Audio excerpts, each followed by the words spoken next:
Alright, well hello everybody, this is Steve with Two Flukes Up. I'm in the city of Moss Landing, just outside of the proper city of Monterey today, doing some whale watching with a company that I've been out with dozens of times. It's one of my personal favorites.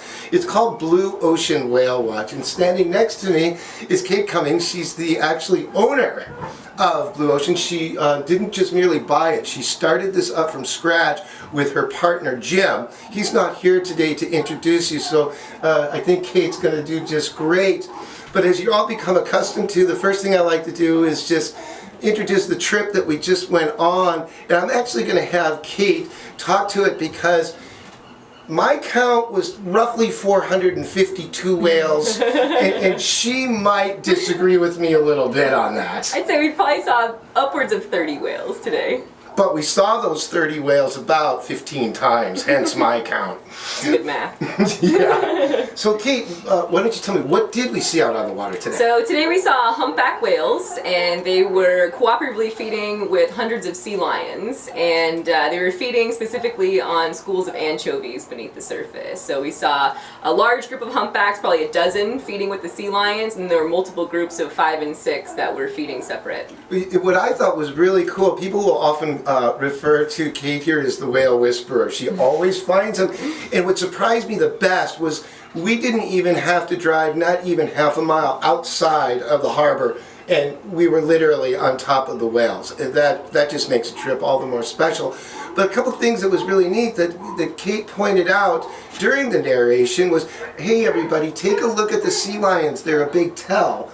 Explain how that works again? So when humpback whales are cooperatively feeding with the sea lions, they all relatively dive down at the same time, and then the sea lions can't hold their breath as long as the humpback whales do, so they're usually the first to surface. So it just looks like this blanket of sea lions popping up, or like a pot boiling with sea lions coming up. And then shortly after the sea lions come up, the whales come up too. Sometimes right on the outside of the sea lions, or sometimes right in the middle of them.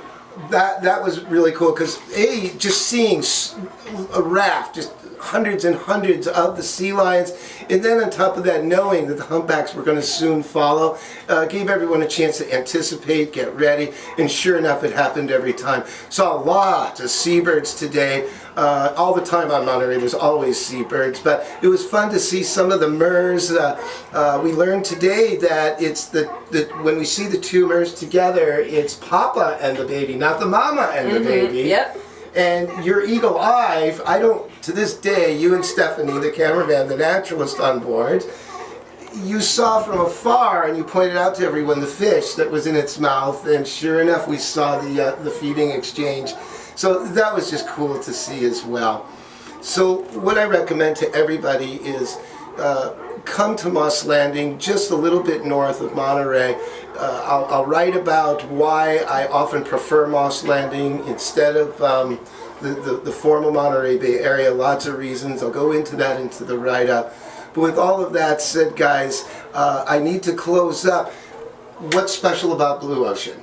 What is special about Blue Ocean Whale Watch? Well, I started this company because all I wanted to do was watch whales, and I want to take people out to see the best thing possible, and so they're basically getting a great experience because I'm out there for selfish reasons too. I want to go out and see the best things, and so that's what they're going to get. So you know if the owner's excited, you know it's going to be a great trip. Alright everybody, well thank you all very much. Kate, thank you. My pleasure, Steve. Alright, and until next time, Two Flukes Up everybody. Two Flukes Up.